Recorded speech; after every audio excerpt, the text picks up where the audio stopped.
Ευτυχώς σταμάτησε να γράφει μετά που πέρασα κι εγώ από το χιονούρα εκείνη. Σε έχει γραμμένο στο βίντεο.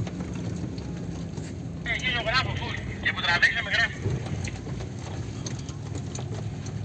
Ναι, Εντάξει, άλλο πλάνο από πίσω. Άλλο.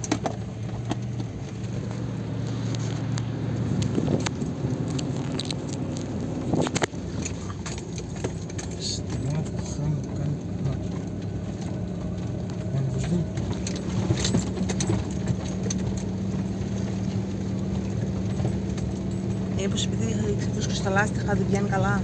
Ποιος το δείχνει. Αναβοσβήνεις, κάτι συμβαίνει με την υποποίηση.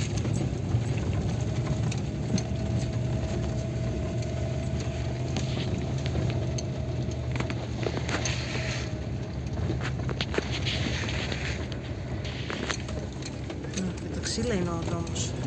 Ναι, αυτό δεν τα φορτηγά για να περάσουμε, έχουμε επόμενα ξύλα. Αποθήκες στη διαδρομή βούλη, καλή είναι.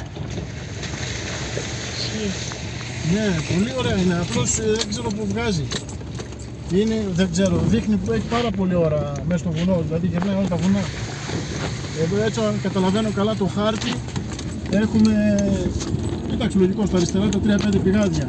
Και πάνω ψηλά στην κορυφή και πηγαίνουμε από τη μέση του βουνού σχεδόν.